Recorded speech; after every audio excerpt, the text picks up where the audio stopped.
चलना सिखाया है, रहना सिखाया है। अंदर अंदर बाबा का शुक्रिया करते हो। अमृत वेले से लेकर रात तक कैसे रहना है, कैसे चलना है, क्या बोलना है, क्या नहीं बोलना है। क्योंकि जब हम सभी बाबा के बच्चे बनते हैं तो बच्चों के अंदर अनेक विशेषताएं आ जाती हैं, विशेष आत्मा बन जाते हैं। और विशेष आत्माओं को अपनी विशेषता का अगर अभिमान आ जाए, ये मेरी है, तो क्या होगा? प्रभु देन को मेरी समझ लेना। तो बाबा कहते हैं अगर ऐसा सूक्ष्म अभिमान आ गया तो अपमान की फीलिंग आ जाएगी, कोई भी बात सहन नहीं होगी। इसलिए जो भी विशेषताएं हैं वो परमात्म देन है, भगवान ने दी हैं हमारा भाग्य बनाने के लिए। कभी भी उन विशेषताओं का मैं पन्ना है, मेरी विशेषता नहीं कहो। आप सभी बहुत बहुत महान आत्माएं हो। आपका एक एक बोल सत्य वचन महाराज के रूप में गाया हुआ है। आजकल भी जो महान आत्माएं हैं कुछ भी बोलती हैं, सत्य है या नहीं है, लेकिन उनके भक्त हमेशा कहते हैं सत्य वचन महाराज। तो जो कुछ बोलते हो वो सत्य बोलते हो ना। तो आज बाबा ने बोल पर भी ध्यान खिंचवाया है। हमारे संकल्प, बोल, कर्म, संबंध, संपर्क सब में अगर सफलता मिलती है तो सफलता ही प्रत्यक्षता का आधार है। जब तक सफलता नहीं मिल रही है तब तक बाप की प्रत्यक्षता नहीं होगी। इसलिए एक एक ब्राह्मण बच्चे को अपने संकल्प पर, अपने बोल पर, अपने कर्म पर बहुत अटेंशन देना है। आज बाबा ने 2 शब्द अंडरलाइन किए हैं, एक दृढ़ता, दूसरा अटेंशन। निरंतर हो। अभी अभी बहुत दृढ़ संकल्प करो, अभी अभी कमज़ोर संकल्प हो जाए, क्या करूं, परिस्थिति ऐसी थी। वायदा तो करके जाते हैं लेकिन कोई भी कारण बनते हैं तो वो वायदा भूल जाता, दृढ़ता नहीं रहती। तो आज बाबा ने दृढ़ता पर भी ध्यान खिंचवाया है और अटेंशन सदा काल का रहे, ऐसे नहीं आज है कल नहीं है, निरंतर अटेंशन। तो बाबा की मुरली विशेष शिव जयंती की है। शिव जयंती पर बाबा हमेशा ही मधुबन में आए। एक दिन पहले बाबा का आह्वान करते हैं, अपने हाथों से बाबा शिव बाबा का ध्वज भी फहराते, बहुत वरदान देते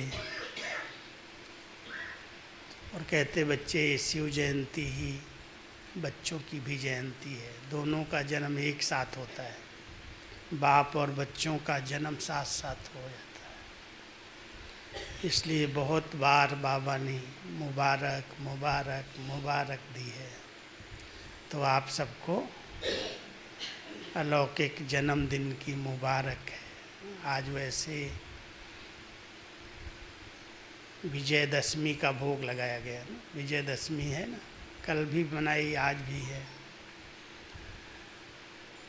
तो बाबा के विजयी बच्चे हैं, हर विकार पर, बुराई पर बाबा के साथ से ज्ञान योग के बल से विजय प्राप्त कर ली। वो लोग तो एक पुतला बना करके जला देते, और रावण तो जलता ही नहीं है, हर साल जलाना पड़ता है। कितने धूमधाम से 3-3 बुत बनाते हैं, मेघनाथ, एक कुंभकर्ण और एक रावण, तीनों को जला देते हैं। जलता है? कुंभकर्ण जलता है? कुंभकर्ण जल गया तो क्या होगा? आलस्य भाग जाएगा। आलस्य बहुत बड़ा विकार है, 6 मास सुला देता। तो बाबा कहते पहले कुंभकर्ण को मारो। आलस्य को अगर ब्राह्मणों ने जीत लिया तो रावण को जीतना सहज हो जाएगा, क्योंकि सभी विकारों की जड़ आलस्य हो जाता है। सोया रहता है, अमृत वेला है, सोया हुआ है, पढ़ाई का समय है, आ भी जाए तो भी झुटका आता है, सुस्ती आती है। तो इसलिए पहले कुंभकर्ण को मारो, फिर जो क्रोध है, मेघनाथ, गरजने वाला, मेघ गरजता है ना, उस क्रोध को मारो, क्रोध को खत्म करो। फिर रावण के 10 शीश कटेंगे। लेकिन रावण के 10 शीश ऐसे नहीं कटते, उसकी नाभि में तीर लगाना पड़ता है, उसमें अमृत बैठा है। नाभि कौन सी है? देह अभिमान। इतना सूक्ष्म देह अभिमान है, अंदर अंदर बॉडी कौन से जिसको कहते हैं, अंदर देह का नशा है। जब तक आत्म अभिमानी बनने की हमने तपस्या नहीं की है, तब तक इस रावण का अंत नहीं होगा। इसलिए रावण को मारने के लिए हम सबको आत्म अभिमानी बनने की तपस्या करनी है। ऐसा योग करो कि ये शरीर का भान खत्म हो जाए। शीतल काया वाला योगी, कोई भी उत्तेजना न रहे, कोई भी कर्म इंद्रियां आवेश और आवेग में ना आ जाएं। जितना आत्म अभिमानी बनते जाएंगे उतना अपने आप पर कंट्रोल आ जाएगा, स्वराज्य अधिकारी बन जाएंगे। तो बाबा अपने बच्चों को राजा बच्चा बनाना चाहता। राजा बनो, प्रजा नहीं, अधीन नहीं हो जाना। अधीनता ही व्यक्ति को परेशान करती है, दुखी करती है। कहते क्या करें, बोल दिया, निकल गया, हो गया, कर लिया, उसके बाद पश्चाताप करने से क्या फ़ायदा। तो इसलिए बाबा के बच्चे इतने मालिक बन जाते हैं, जो हर कर्म इंद्रिय उनके आर्डर प्रमाण चलती है। मन, बुद्धि, सूक्ष्म शक्तियाँ भी आर्डर अनुसार चलती हैं, और सूक्ष्म शक्तियाँ अगर आर्डर में आ गई तो ये कर्म इंद्रियाँ तो अपने आप कंट्रोल हो जाएगी। तो बाबा हम सभी बच्चों को स्वराज्य अधिकारी भाव का वरदान देते हैं। सब राजा बन जाओ। ये नहीं कहो मैं चाहती तो नहीं थी, लेकिन बोल दिया, हो गया, सुन लिया, कर लिया। ये सब पश्चाताप अज्ञानी करता है, ज्ञानी नहीं। तो बाबा ने आज शिव जयंती की बहुत बहुत मुबारक भी दी है, और बच्चों को विशेष आत्मा भाव का वरदान भी दिया है। सब विशेषताएं बाबा ने भरी हैं। आप सब में विशेषता है ना? ऐसा कोई है जो कहे मेरे अंदर तो कोई विशेषता नहीं है? ऐसा कोई है? ऊपर कोई है? माताएं सुन रहे हैं ना? कोई विशेषता न हो, ऐसा है? भगवान को पहचान लिया, इससे बड़ी विशेषता और क्या होगी? तो बाबा के बच्चों में विशेषताएं तो हैं, और अगर वो विशेषताएं कोई सेवा में लगा देता है तो एक विशेषता अनेक विशेषताओं को ले आती। इसलिए बाबा कहते हैं जिन बच्चों ने अपनी विशेषता को यूज किया, काम में लगाया, सेवा किया। मान लो आपको सफाई करने की अच्छी विशेषता है, ये जहाँ रहेगा बहुत साफ स्वच्छ स्थान होगा, हर चीज़ वो व्यवस्थित रखेगी। कई जगह पर अभी मैं जब आया तो एक बहन की गोल्डन जुबली थी, मैं आ रहा था चंडीगढ़ और चला गया गुजरात सूरत, तो उनको बहुत पीछे लगी कि भाई जी कुछ भी करो, आपको आना ही है। तो बहन की सब विशेषताएं सुना रहे थे, तो उस बहन ने खुद अपनी विशेषता अपने आप सुनाई। कहती है एक बार हमारे पास ब्रजमोहन भाई आए थे, तो उन्होंने कोई चीज़ मांगी, तो 1 सेकंड में उनके सामने वो दे दिया, हाजिर कर दिया। दूसरी चीज़ मांगी, दूसरी चीज़ भी, कुछ ढूंढना नहीं पड़ा, हर चीज़ अपने स्थान पर और व्यवस्थित रखी हुई थी। तो उन्होंने कहा कि ऐसी बहन तो पहली बार मैंने देखी है, जिसका हर चीज़, हर कार्य इतना साफ स्वच्छ और व्यवस्थित है, उसकी बहुत बड़ी विशेषता है। क्योंकि जहाँ व्यवस्थाएं ठीक होती हैं, व्यवस्थाओं से हमारी अवस्था का पता चलता है।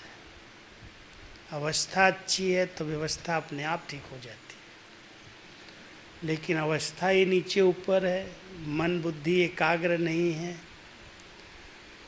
तो उसका घर कैसा होगा, उसका स्थान कैसा होगा, गृहस्थियों का घर कैसा होता है। आप तो गृहस्थी नहीं है ना, सब गृहस्थी हैं। कौन कौन गृहस्थी हैं? कोई गृहस्थी है क्या भाई? लोग गृहस्थी हो, क्या हो?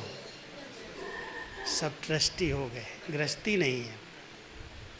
गृहस्थी तो बहुत जंजाल है, और गृहस्थियों का घर तो बिल्कुल ऐसा होता है जैसे कबाड़ खाना। जो चीज़ है जहाँ है, भले छोटे घर हैं लेकिन हर चीज़ व्यवस्थित। मैं एक सेंटर पर गया, अपने बाबा का घर था, तो रात हो चुकी थी, तो खाना खा लिया था सभी ने। 15-20 मिनट के बाद कहती चलो आपको अपना घर घुमाते हैं, सेंटर घुमाते हैं। तो जब भी मैं उनको हर स्थान पर ले गई, भंडारे में गया, एक बर्तन सामने नहीं दिखा, एक चीज़ नहीं दिखी। हमने कहा भंडारा चालू किया था, भंडारा बनाया, भोजन बना? हाँ भोजन बनाया था, सबने खाया, खा करके सब अपनी चीज़ अपनी जगह पर सेट कर दिया। एक चीज़ भी आपको चाकू क्या कोई चीज़ भी बाहर नहीं दिखी। मैं देख के इतना अंदर खाया। मैंने कई सेंटर देखे हैं, कई स्थान देखे हैं, सब चीज़ें ऐसे बिखरी पड़ी हैं, लेकिन उस बहन ने इतनी व्यवस्था सिखाई थी कन्याओं को। 3-4 कन्याएं थी, ज़्यादा नहीं थी, वो माता थी, बड़ी है। तो सारा घर मुझे दिखाया, कहीं एक जगह कोई ऐसा नहीं लगा कि यहाँ ठीक नहीं है। सब देख कर के आया, फिर कहती भाई जी मुझे सेवा करना नहीं आता। बहुत भोली है, सेवा करना नहीं आता। मुझे सेवा करना नहीं आता, सेवा क्या है? अगर आप सेवा नहीं करती हो तो आपके पास 250-300 स्टूडेंट कैसे बने हैं? भट्टी कराने में गया था, 250-300 माताएं भाई थे सब। कहती सेवा क्या होती मुझे पता नहीं, मेरे भाषण करना नहीं आता है, मुझे कोर्स कराना नहीं आता है। मैं क्या आता है? कुछ तो आता होगा, कोई विशेषता तो बाबा ने भरी है, जो इतनी अच्छी माताओं का, भाइयों का ग्रुप है। कहती है बाबा ने मुझे मृत्यु प्रवचन करना सिखाया है, केवल मृत्यु प्रवचन। कोई शरीर छोड़ता है तो मैं मृत्यु प्रवचन करती हूँ। और जिसके घर में पूरे शहर में शरीर कोई छोड़ देगा तो उसकी गाड़ी आएगी, दीदी चलो मृत्यु प्रवचन करो। 13 दिन तक मैं मृत्यु प्रवचन करती हूँ, पूरा ज्ञान सुना देती हूँ उसी में जो आता है। वो भोग लगवाता है, फिर उसमें से कई बाबा के बच्चे बन जाते हैं। न मुझे गाड़ी है, न मुझे ड्राइवर है, न मैं कोई चीज़ मांगती हूँ किसी से, अपने आप भोग लगाता है, अपने आप यज्ञ में करता है। एक मृत्यु प्रवचन की विशेषता से 300 का क्लास बना दिया उसने। और इतनी भारत बाबा की यज्ञ के प्रति इतनी भावना कहती, अगर बाबा का ज्ञान सरोवर बन रहा था उस समय जब मैं गया था, कि मैंने कितनी बार संकल्प किया, मुझे आज 50 लाख देना है, मुझे आज 1 करोड़ करना है। बाबा मेरा मैनेजर है और मैं बाबा के सामने बैठती हूँ, बाबा इतनी मेरी भावना है, बाबा की यज्ञ में जाना चाहिए, आप मैनेज करके दे दो।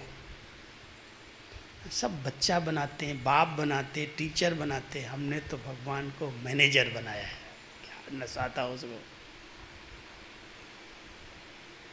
साल में 2 बार आती थी लाखों रुपया लेकर के, मैनेजर को बोलती थी, मैनेज करके देता था। कहाँ से आता है? सब कहते थे दीदी इतना ही संकल्प छोटा क्यों करती, और बड़ा संकल्प करो, आपको संकल्प से सब मिलता है। 2 मकान बना दिए सेंटर के, संकल्प शक्ति से, भावना से। बस एक बार संकल्प कर लिया मुझे 5 करोड़ देना है, दादी जानकी को बुला लिया।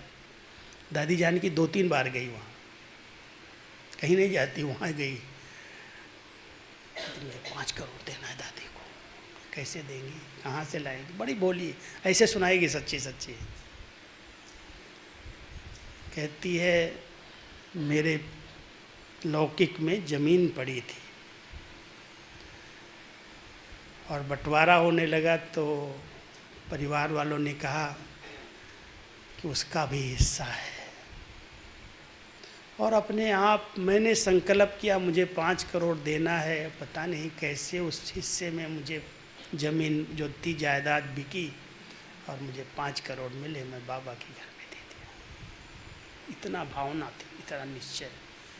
दादी इतना उसको दुआ देती थी कि इसके अंदर संकल्प कितना पावर। संकल्प करती सिद्धि होती, जो संकल्प कर ले, शुद्ध संकल्प, पॉजिटिव संकल्प, गलत संकल्प नहीं करना। तो बाबा के ऐसे बच्चे हैं जो सिद्धि स्वरूप हैं, संकल्प की सिद्धि होती है। संकल्प में जरा भी व्यर्थ नहीं, जरा भी साधारणता नहीं। ऐसे नहीं जो आया सोच रहे हैं, जो आया बुद्धि में चल रहा है। बाबा बाबा बाबा, बस संगम युग है, भाग्य है जो भगवान मिला है, पालना दे रहा है, पढ़ा रहा है, सिखा रहा है, एक एक बात गाइड कर रहा है। कौन ऐसी दुनिया में लोग हैं जिनको गाइड करे, ऐसे जलना, ऐसे घर में रहना, ऐसे प्रवृत्ति में रहना, ऐसे बिजनेस करना, सोना कैसे, जगना कैसे, वो भी सिखाता है। सिखाया है ना, बाबा ने सब सिखाया है ना। बहुत अच्छे हैं सभी कृष्णा नगर निवासी बाबा के बच्चे, और अनुभन कहीं ना कहीं से मुझे खींच लेती है। मैं आया था चंडीगढ़, हमारी अचल दीदी का स्मृति दिन था। अमीर चंद भाई का स्मृति दिन ऐसा है जो उस समय हमको आने में बहुत दिक्कत होती है। हर साल कहते आओ, कहते कैसे आएंगे। बाबा के घर में 15,000 20,000 लोग आते हैं। 30 नवंबर को बाबा होते हैं और 28 तारीख उनका स्मृति दिन है। तो मैं आऊँ जाऊँ बहुत दिक्कत होती है।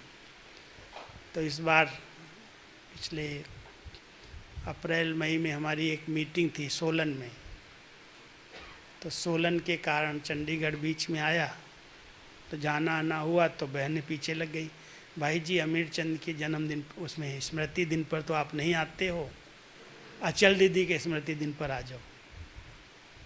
अचल दीदी का स्मृति दिन 7 अक्टूबर। हमने कहा बहुत मुश्किल है, 7 अक्टूबर को कैसे आएंगे। बाबा के घर में इतना बड़ा कॉन्फ्रेंस है, ग्लोबल समिट है, देश विदेश के, भारत के इतने मेहमान आते हैं। बहुत बहुत बहनों को कहा, लेकिन फिर भी उन्होंने क्या किया, 6 तारीख की फ़्लाइट टिकट रात की ले ली। 6 तारीख की फ़्लाइट से आ जाओ, 7 तारीख सवेरे का स्मृति दिन है और क्लास भी हो जाएगा, सबसे मिलना भी हो जाएगा, भोग लग जाएगा, और फिर 3-4 दिन रुक करके भट्ठी करा दो, सबकी भट्ठी, माताओं की अलग, भाइयों की अलग, कुमारियों के अलग, कुमारों के अलग, टीचर्स की अलग, सारे जोन की, ऐसे नहीं अपने सेंटर के, टोटल पूरे चंडीगढ़ के कनेक्शन के जो भी सेंटर थे। 4 दिन का समय उन्होंने लिया, लेकिन टोटल वर्किंग डे। अब संडे था 6 तारीख, एक बहन की गोल्डन जुबली थी गुजरात में। कब मेरे से बोली होगी, बहन भाई जी इस गोल्डन जुबली में आपको आना ही है, मैंने हाँ कर लिया होगा। उसने मुझे याद दिलाया, संडे को मेरी गोल्डन जुबली है, प्लीज़ आपको आना ही है। भाई जी मेरा फ़्लाइट का टिकट है, आप छोड़ दो मुझे, चंडीगढ़ जाना है मुझे। चंडीगढ़ भले जाओ, मैं उसके लिए आप जो कहोगे करूँगी, दूसरा टिकट बनवा दूँगी, लेकिन आपको आना ही पड़ेगा। क्या करूं मैं, कैसे जाऊं? 4 और 5 तारीख 2 दिन खूब मेहमानों की सेवा किया, जो भी आए सबको योगी खेती दिखाया, गवर्नर से उद्घाटन कराया, प्रेसिडेंट के साथ वृक्षारोपण किया, फिर और मिनिस्टर्स आए उनको भी दिखाया, और 5 तारीख रात को ट्रेन लिया, 2-2:30 बजे सूरत पहुंचे रात को। सारा दिन वहाँ गोल्डन जुबली मनाई, और वहाँ से 2 बजे 1:30 बजे की ट्रेन थी अहमदाबाद, क्योंकि अहमदाबाद से टिकट थी। उस ट्रेन में आए और आकर के फिर अहमदाबाद में प्लेन लिया, रात को 1 बजे पहुँचे चंडीगढ़। 1 क्या 1:30 बज गया। फ़्लाइट कुछ लेट भी होती गई, रात की फ़्लाइट थी। 1:30 बजे आए, सुबह से लेकर के क्लास क्लास क्लास भट्टियाँ। तो पूरा 4 दिन चंडीगढ़ को दिया, मोहाली को दिया, धनास को दिया, कई सेंटर्स पर चक्कर लगा के फिर हमने कहा हमें तो अभी दिल्ली सैटरडे संडे इनको मिल रहा है, और विशेष करके हमारी वो पुष्पा बहन है ना, बहुत पुरानी है, कहाँ क्या क्या सेंटर का नाम, लक्ष्मी नगर में। वो बहुत दिन से कह रही थी आप यहाँ आते हो, कभी तो मेरे पास आओ, शायद बीमार भी है, तबीयत भी ठीक नहीं। तो मैंने अनु बहन को बोला भाई सैटरडे संडे तो मिल रहा है आपको, अगर रखना चाहो तो रख लो, उनको भी खुशी होगी। तो जब पता चलता है ना तो कोई छोड़ता थोड़ी है, मेरे यहाँ क्लास, तो अनु बहन क्या करेगी, 4 जगह क्लास रख दिया। तो कल जब मैं ट्रेन से उतरा, 10:30 पौने 11 उतरा, जाते ही पांडव नगर मेरी क्या मंजुला बहन के पास क्लास, वहाँ 2-2:30 बज गया, क्लास हुआ, भोजन हुआ, सब वहाँ से आए, फिर शाम को मंजू बहन के पास क्लास रख दिया, आज आपके पास, फिर दोपहर अभी 10 बजे फिर वो लक्ष्मी नगर जाएंगे, वहाँ क्लास होगा, फिर शाम को भी बोलती है 1 क्लास करा के फिर ट्रेन में बैठना। मैं अच्छा ठीक है जो कहोगे, आएंगे शाम को सभी आएंगे, तो शाम को अच्छा क्लास करा लेंगे, ठीक है। मुरली सुना दिया, 1.5 घंटा तो हो गया, ठीक है। कुछ पूछना है, कुछ कहना है किसी को? देखो करण करावन हार बाबा है, मैं तो एक बात सोचता हूँ, मेरी कोई अपनी विशेषता तो है नहीं, बाबा ने सिखाया है, बाबा ने पढ़ाया है, मैंने को लौकिक डिग्री तो ली नहीं है, लौकिक इस यूनिवर्सिटी में भी नहीं गया हूँ, लेकिन जब यूनिवर्सिटी वाले बैठते हैं और मैं उनके आगे भाषण करता हूँ तो बाबा को कहता हूँ बाबा शुक्रिया आपको, इनको भाषण हम सिखा रहे हैं।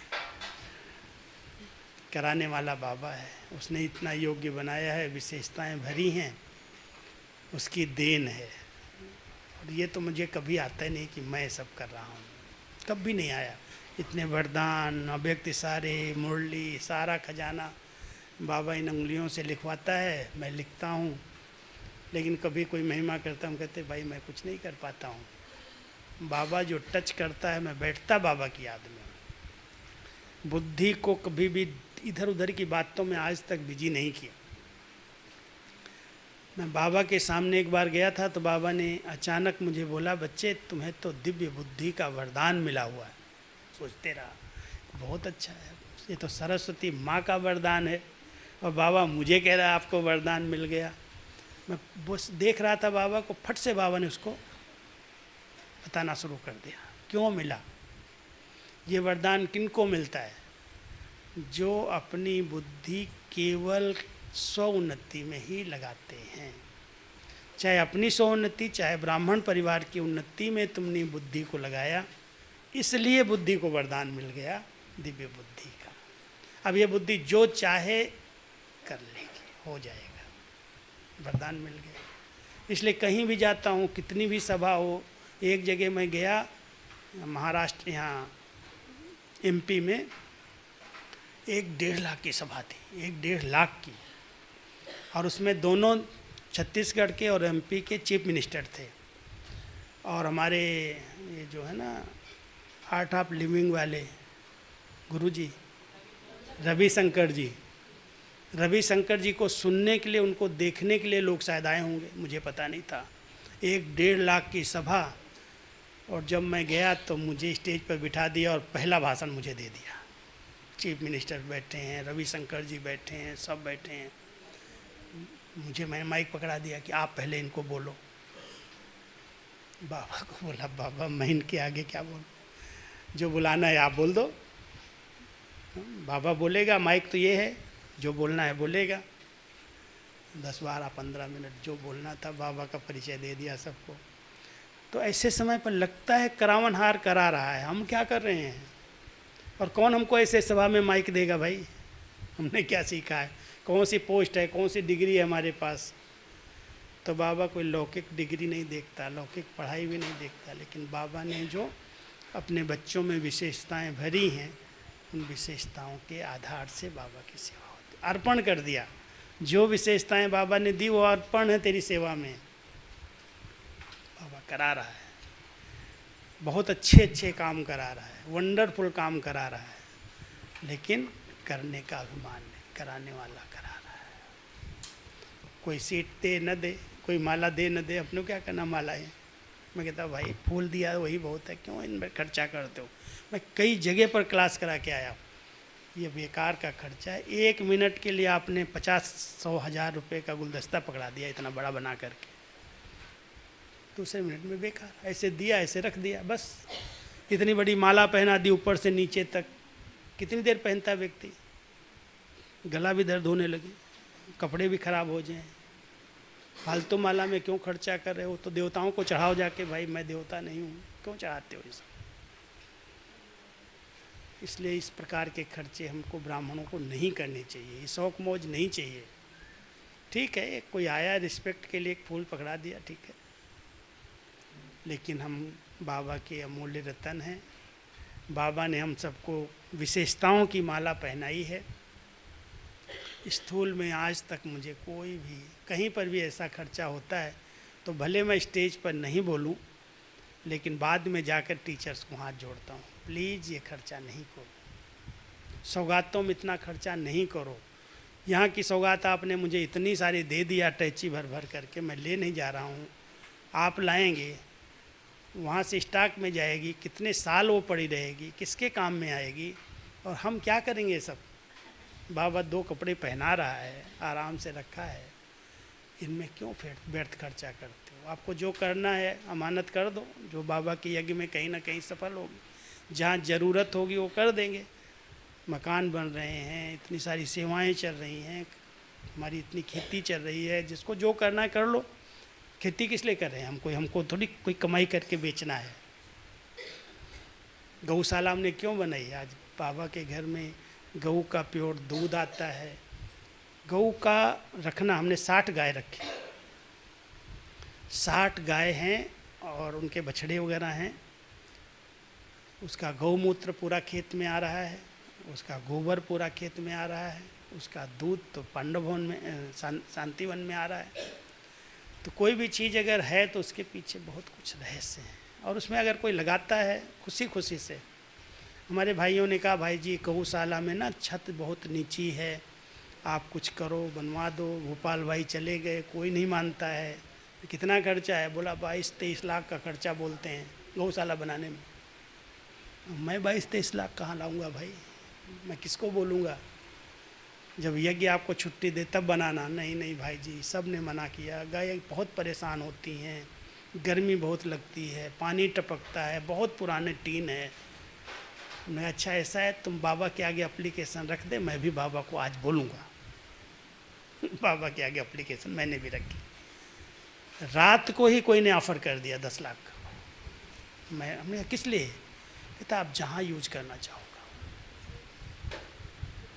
दूसरे दिन बुलाया, हमने कहा जाओ सामान इकट्ठा करो, बना दो गौशाला, शुरू करो, बाबा कराएगा, हमको क्या करना है। और 22 लाख के खर्चे का बजट था, 32 लाख का खर्चा हुआ। लेकिन कैसे आया, कहाँ से आया, किसने किया, ऊपर वाला जाने, आता गया। फिर बोलते 5 गाय, अच्छी गिरी गाय रख दें, वो भी रख लो। बरूच से 5 गाय मंगा करके दी। ये बहनें माताएं ऐसी बोली मेरे नाम से रख दो, मेरे नाम से रख दो, मेरे नाम से। तो आज बढ़िया गौशाला हो गई। और हमने जब खेती शुरू की थी 20 एकड़ में हॉस्पिटल की ज़मीन, जिसमें निर्भय भाई को संकल्प पे बड़ा हॉस्पिटल बनाएं, ये करें वो करें। मैंने ऐसे बोला भाई जी ये ज़मीन पड़ी है, जब बनेगा हॉस्पिटल तब तक हमको आधी तो दे दो, क्योंकि यज्ञ में आलू बहुत ज़रूरत पड़ती। और हमने संकल्प लिया था कि हम ग्राम विकास विंग की तरफ से आलू सप्लाई करेंगे, कुछ भी हो जाए। तो 3-4 साल हमने मीटिंग किया और पैसा जो इकट्ठा हुआ उससे आलू लेके दिया। अब आलू में 40 लाख का खर्चा, पूरे यज्ञ की आलू तीनों जगह की, पूरे साल के लिए। तो 2-3 साल तो बड़ा अच्छी तरह से चल गया। अब कोविड आया तो कोविड ने हमारी मीटिंग ही कैंसिल करा दिया। क्या लोग भी कम आए, 2 साल कुछ नहीं हुआ। तीसरे साल फिर सीजन शुरू हुई, ये आलू का क्या करें, कैसे करें। वो ज़मीन पड़ी थी, हमने कहा भाई जी दे दो, दे दिया उन्होंने। हमारे किसानों ने बड़ी मेहनत करके तैयार किया, पानी मिट्टी की जांच कराई तो कहते यहाँ पर कभी नहीं हो सकती कोई सब्जी।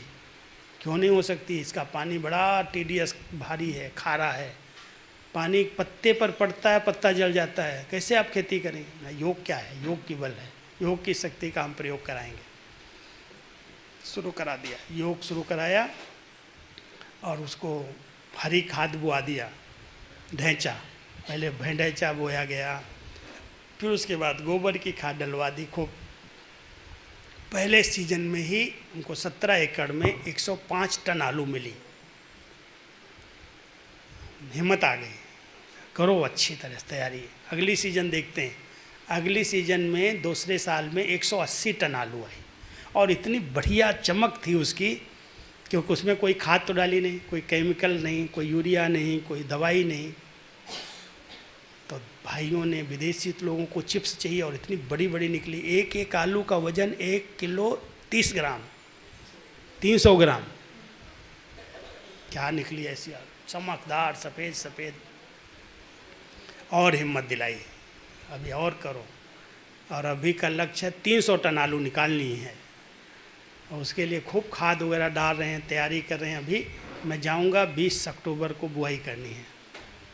अब उसका बीज कितने का आएगा? बोला 7-8 लाख का बीज आएगा, बहुत महंगा है। खाद कितने की आएगी? खाद का हिसाब नहीं बताता हूँ। तो ऐसे करके, लेकिन बाबा करन करावनहार करा रहा है। यज्ञ में जाता है, खुशी होती है, बाबा के बच्चे इतनी प्योर चीज़ खाते हैं। और यज्ञ से पैसा मांगो तो क्या कहते हैं, भाई ज़मीन हॉस्पिटल की है, इसका बजट, इसकी लिखत कहाँ जाएगी, किसके नाम से देंगे। इसलिए आप मज़दूर भले रखो, मज़दूर का खर्चा हम दे देंगे, बाकी बीज का खर्चा, खाद का खर्चा आप लोग अपने विंग से करो। ठीक है, हमारी विंग बहुत अच्छी है, जिंदाबाद है, ग्राम विकास विंग है, उसमें कई लोग पैसा भेजते रहते हैं, उसी से चलता है। तो ऐसे करन करावनहार बाबा करा रहा है, हम खेल देख रहे हैं। भावना अच्छी रखो, भाव अच्छा रखो, जो बाबा को कराना अच्छे से अच्छा काम कराएगा। अभी हमने एक मॉडल बनाया ना, इतनी बढ़िया उसमें सब्जियां निकली हुई हैं। 1 एकड़ में मॉडल है और लक्ष्य है इस 1 एकड़ में 5 एकड़ की ज़मीन फसल आनी चाहिए। बहुत वैरायटी हमने लौकी, तूरी, परवल और वो कुंदरू ऊपर से लटकाए हैं, ऊपर से लटक रहे हैं सब। नीचे हल्दी है, बैंगन है, टमाटर है, धनिया, मेथी, पालक है। 5 प्रकार की लेयर्स में खेती है और उसके ऊपर छत्र छाया पपीते की है, देसी पपीते की, लंबा झाड़। इतने मिनिस्टर्स, इतने गवर्नर आए, सब देख कर के इतने खुश। यही तो सिखाना है, यही तो बताओ हमारे देश को।